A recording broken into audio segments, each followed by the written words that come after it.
ও চাচি আম্মা, আপনাকে দেখেই মনে সান্ত্বনা দেবো, সেই সান্ত্বনা দেওয়ার পাশে আমার নাই। আপনি ধৈর্য ধারণ করুন এবং আল্লাহর উপরে ভরসা করুন।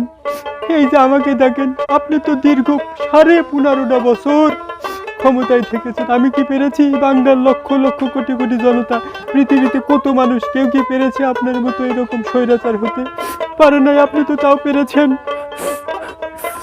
আপনি তো এই জনগণের হাজার হাজার লক্ষ লক্ষ কোটি টাকা মেরে দিয়েছেন। কে পেরেছে আপনার মতো? আপনি তো তাও এত দূর পর্যন্ত পেরেছেন। এই যে দেখেন, কত প্রভাবশালী, ক্ষমতাশালী, সুস্থ সবল, আপনার থেকেও অনেক বলশালী লোকজন এই দুনিয়া থেকে চলে যাচ্ছে। আপনার থেকে যারা বয়সে বড় তারা হঠাৎ মারা যাচ্ছে, আপনি মরেন নাই। এটা আপনার সৌভাগ্য, এতেই আপনি সন্তুষ্ট থাকেন। দেশে এত আকাল ছিল না, আপনি আকাল আবিষ্কার করেছেন। লোকে যেখানে একটু গোস্ত মাংস খাবার পারে না, আপনি তার বিকল্পে কাঁঠাল খেতে বলেছেন।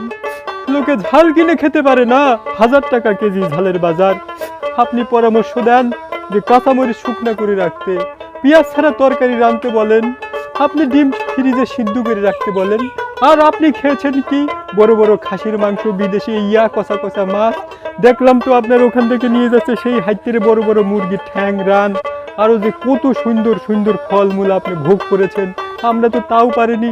আপনি তো অনেক সুখে জীবনযাপন করছেন, আপনি কত বিলাসিতা করছেন, আপনি প্রধানমন্ত্রী ছিলেন, আপনার কত কত সম্মান ছিল। আপনি যেখানে গিয়েছেন লাল গালিচা বিছিয়ে দিয়ে, আপনার ফুলের তোড়া দিয়ে সংবর্ধনা জানিয়েছে, আপনাকে বাহবা দিয়েছে, আপনি পুরস্কার পেয়েছেন, আপনাকে সর্বোচ্চ সম্মাননা দেওয়া হয়েছে। কত লোকে তাও তো পারে নাই। আপনার দেশের দরিদ্র জনতা না খেয়ে মরে, তারা ক্ষুধার তাড়নায় আত্মহত্যা পর্যন্ত করে। এমন রেকর্ড বাংলাদেশে নেহাত কম নয়, নজিরবিহীন নয়। আর আপনি কি করেছেন? হাজার হাজার লক্ষ লক্ষ কোটি টাকা দিয়ে আপনার বাবার মূর্তিতে দেশটা ছেড়ে ফেলেছেন। এই টাকাগুলো যদি গরিবদের অন্তত পক্ষে এক ওক্ত খাবারের ব্যবস্থা করে দিতেন, তবুও তো এক ওক্ত পেট পুরে খেতে পারতো। আর এই মূর্তি দিয়ে কি হয়েছে? আর এই যে দেখেন আজকে সেই কি অপমান, অপদস্থ হচ্ছে তার প্রতীকীতে। আবার এইগুলো, এই ময়লা আবর্জনা এগুলো ফেলতেও তো মানে একটা পরিশ্রম লাগতেছে এই মূর্তিগুলো অপসারণ করতে। আপনি না তাহাজ্জুদ পড়েন, কিভাবে আপনার বাবার মূর্তি আবিষ্কার করতে পারেন? এই যে দেখেন, ইতিহাসের পাতায় আপনার নামটা লেখা থাকবে, আমার নাম তো তাও থাকবে না।